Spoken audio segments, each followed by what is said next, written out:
And a happy 244th birthday to the United States Marine Corps. The bucket issue, an account of Marine boot camp. Platoon! Attend! Back in the depths of time, that's April 1989, when the air was clean and the sex was dirty, back when I was young and dumb, I thought it would be a great idea to join the United States Marine Corps. I found myself at the bastion of Southern hospitality and gracious living in San Diego, sunny Southern California. While I was being impressed upon on my young, tender mind and body, what completely useless piece of human offal I was. I was allowed to participate in many secret and mysterious rituals of the United States Marine Corps. Among the many adventures this young boot had was the bucket fishing. The Marine Corps sends recruit to one of two training bases, depending on the recruit's enlistment hometown, and the enlistment or entry to active duty military. If you're from the east of the Mississippi River, you go to MCRD, or Marine Corps Recruit Depot, Paris Island, South Carolina, also known as the land God forgot. If you're coming from west of the Mississippi, you go to MCRD San Diego, whose Marine recruit graduates are called Hollywood Marines. The first few days of MCRD San Diego was a blur of running, getting yelled at, and getting very little sleep. I think it was about the third day in, and they gave us our utility uniforms. We call them camis, or 3 suits. The Army calls them BDUs, or battle dress uniforms, or utilities. What a sorry lot we were. Boot uniforms come in 2 sizes, too big and too small. Mostly too big. Collectively, we look like a bunch of refugees from a Salvation Army rummage sale. One day, for the Chief Yeller, or SDI, that stands for Senior Drill Instructor, appeared among us. Our Chief Yeller was a 6'4", rail-thin, tough as nails buck sergeant from Hell, Michigan, named Staff Sergeant Barker. He also had 2 assistant yellers, also known as assistant drill instructors. Not that he needed them, one of them was more than enough to handle the 55 of us. Anyway, when one of the yellers appeared before you, you freeze, stand at attention, sometimes in front of your rack. For some strange reason, the Marine calls beds racks. Our racks were double bunked and conveniently spaced about 6.5 inches apart. An SOP in the Marine basic training is when the DI says eyeballs, all recruits in unison as they reply, click. And at the same time, all eyes rapidly turn to the DI while not missing a syllable of what the DI has to say. Eyeballs! Click. The Chief Yeller told us we were going to get our bucket issue. Okay. I heard the words, but the meaning escaped me. Then he spoke the word we had to come to know so well. Outside! Marine calls floors decks. We were billeted on the second deck of a barracks block shaped like an H. At the command, outside! 55 bodies poured down the ladders. Stairs are known ladders in the Corps. I know what a ladder looks like, and this were definitely stairs. We hit the road with every intention of falling in or getting into formation. Watching us fall in would be, to say the least, interesting. I don't think we have ever done it in the same way twice, but after much scrambling around in some very colorful language from the assembled yellers, we were finally in some semblance of order. However, nothing satisfied the yellers, and we were ordered back up to the squad bay. We were a platoon. Platoons live in squad bays, another mystery of the Corps. Of course, once we were in the squad bay, we were ordered outside, and this process was repeated several times. You had to get those formations just right, so the big guys were in front, and the little guys were in back. They had to run to keep up. Finally, the assembled yellers let us stay in formation. That was done either out of the goodness of their hearts, highly unlikely, or they were satisfied with our performance, not likely, or the time had come for us to leave, most likely. Anyway, we eventually marched off. At this stage of our training, to say we were marching would probably be using the term a little too loosely. Herding will be more accurate. At least we were all herding in the same direction. We eventually arrived at a large warehouse with double doors, big enough to march the entire platoon through. Were these doors open? Of course not. We were sent single file to a regular door or hatch, as they call it in the Corps.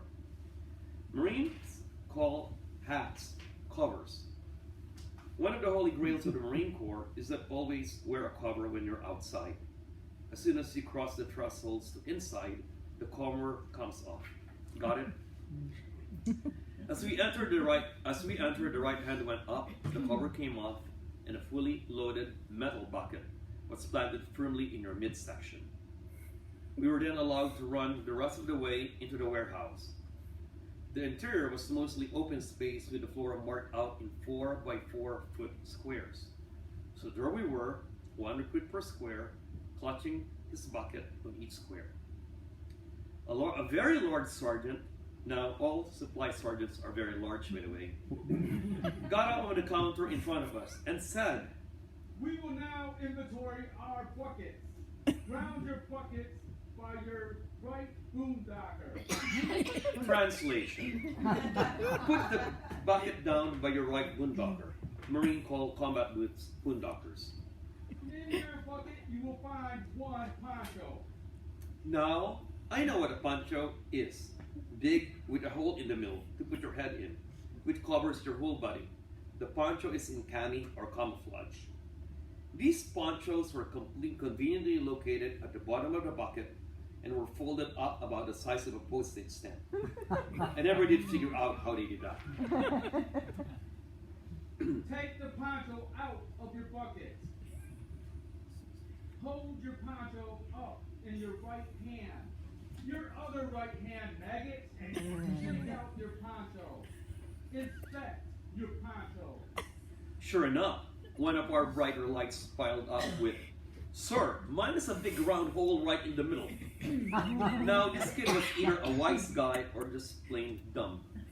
40 yellers descended on him like a pack of wolves around a wooded caribou. Round your poncho. In your bucket, you will find 1 shelter half. Okay, this must be it. Hold up your shelter half. This sucker is big. How did the hell did they get it in the bucket? Half. For what? Ground your shelter half. In your bucket, you will find 5 tent pegs. Naturally, they all had to be held up and inspected one at a time. In your bucket, you will find 12 tie-ties. Say what? A tie-tie? In Marine speak, a tie-tie is a foot-long piece of clothesline. This can be used to tie your tent down or to tie clothes to the clothesline. Clothespins were apparently beyond the range of the Marine Corps technology. The Navy called tie-ties clothes stops. Don't ask me. All kinds of strange and wonderful things came out of this bucket. A web belt, canteen cup, canteen cover, first aid kit, ammunition pouch, a helmet liner, even a scrub brush. When the bucket was finally empty, our 4 by 4 square was covered in with stuff. Lord Supply Sergeant said, The bucket inventory is now complete. You've got 5 to put everything back in your bucket. The drill instructors now take over. About 4 heartbeats after the order to pack the buckets, we heard, Outside. 5, 4, 3, 2, 1, you're done. Outside now, you maggots. Outside now. There is no way. I mean, these buckets must have been packed by the amended elves at some secret marine ritual conducted in the light of the full moon. There's no way these mortals were going to get all that stuff back in that bucket. The yellers were in full howl. About 4 heartbeats after the order to pack the buckets, we heard, Outside! Oh, I don't believe you're moving so slow, maggots. Outside now! I can't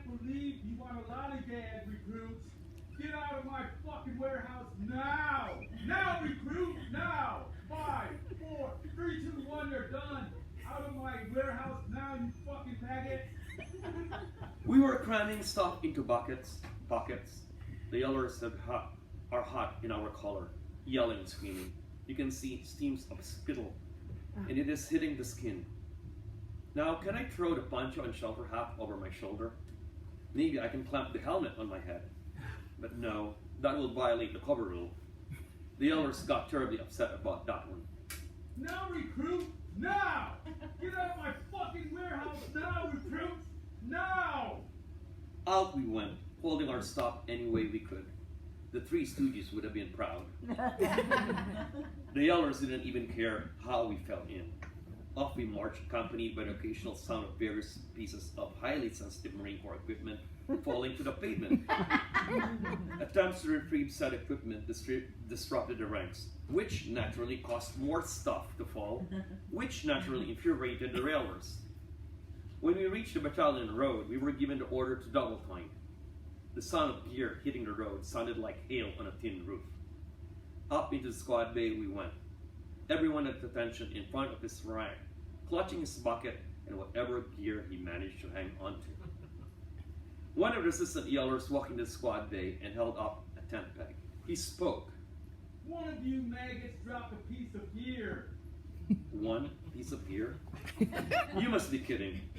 The road behind us looked like the Poland's retreat from Moscow. The chief yeller spoke. Recruit, Private Alphabet, squad leader, first squad. Get your maggots outside and collect second platoon's gear. Sir, yes, sir. First squad started out the door with their buckets. Well, no one told them to put the darn things down. This drove the yellers into a new frenzy.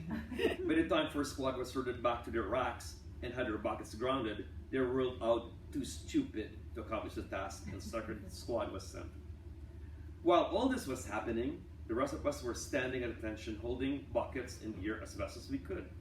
Occasionally, something would hit the deck, and the guilty party would be treated to a personalized yelling session, not to mention bends and thrusts. In the Marines, it's also known as burpees, or in the pit for motivational PT. Marines call exercise PT or physical training.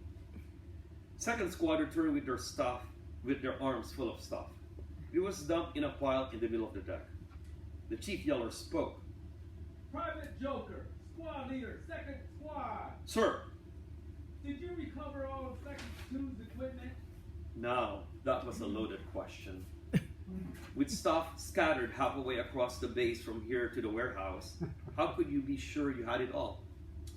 Poor Joker hesitated and waffled and was fired on the spot. Private Cowgirl, assistant squad leader, second squad.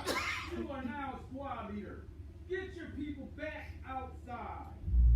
You can see how the squad leader business worked. There were 4 squads, with each squad changing leaders, faster than Paris Hilton changes boyfriends. It was all done scientifically. Whoever was next in alphabetical order became squad leader. When you reached the end of the alphabet, start over.